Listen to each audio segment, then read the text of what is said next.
If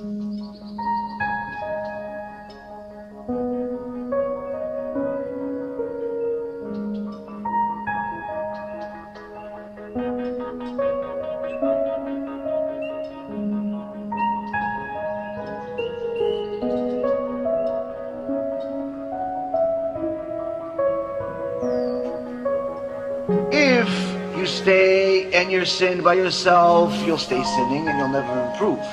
But if you do not remember the sin, if you do not remember the mistake that was made as a nation, you will never do tshuva. You will never get out of your own way. You'll never rebuild the Beit HaMikdash, Chas v'Shalom. A nation that does not know its past certainly does not have a good future.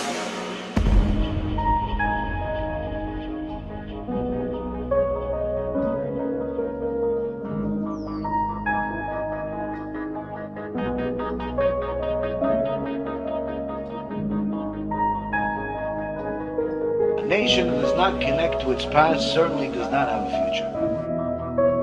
This is why, Rabotai Yekarim, it's our obligation to learn the details of our past. What happened 1950 years ago? What happened 2400 years ago? What happened 70 years ago? Because that's the only way that we're going to have an idea about who Hashem really is, and that He's not our friend, He's not a puppy, He's not a some thing that just is supposed to work for us. And this was the mistake that Adam HaRishon made. The first sin, when the serpent came and said, no, listen, Hashem doesn't want you to touch the tree. Touch it. See, I touched it. At that moment, the serpent convinced Chava that Hashem is just there to give you stuff. Why? Tree, of course. Why? He's telling you not to touch the tree? No, look, I can touch the tree. Why? It's all about touching the tree, not touching the tree. Eat the tree, don't eat the tree. It's just about that. It's not about Hashem said, therefore don't do it. Hashem said, therefore do it. He completely removed the reality from the situation. It all became about the fruit. It all became about getting stuff from Hashem.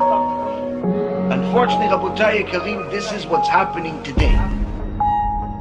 We have a generation of people that believe that the relationship that we're supposed to have with Hashem is based on stuff. Stuff we're supposed to get from Hashem. I pray, so therefore Hashem will give me stuff. I do mitzvot, so therefore Hashem will give me stuff. If He doesn't give me stuff, then why should I pray then? Why should I pray if He's not going to give me stuff? Therefore, if your relationship with HaKadosh Baruch Hu is based on stuff, I do it, therefore He's going to give me stuff. And if He doesn't give me stuff, therefore I'm not really going to want to do it. That type of mentality will ultimately lead to complete kfirah, complete heresy, and abandonment of Torah and mitzvot, because it was never real to begin with. It says in Sefer Dvarim, Hashem tests those He loves. One of the tests is by not giving them what they want. See how they react. Do you still love me? You look for a zivug. How many years? 2, 3, 4, 5, 6, 7 years, 10 years you're looking for a zivug? I didn't give it to you. You still believe me? You still love me? You still pray with kavanah? Oh, I gave you a lot of money. Now I took everything. You still believe in me? You still pray to me with kavanah? You're still going to give a little bit of tzedakah proportional to what you have now? Or no, you're only going to give when you have a lot?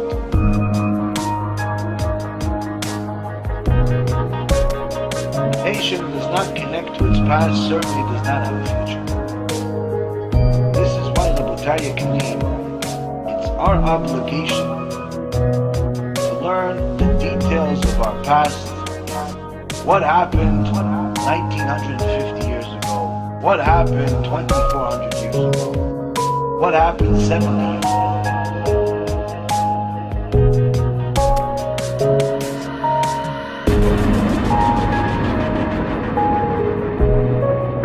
HaKadosh Baruch Hu does not want to punish us. How could it be? People say, where was God during the Holocaust? What do you mean? He's the one that did it. So what do you mean? You just said God doesn't want to punish. He doesn't want to punish. So what happens? So how does this work? This is the verse that explains it. HaKadosh Baruch Hu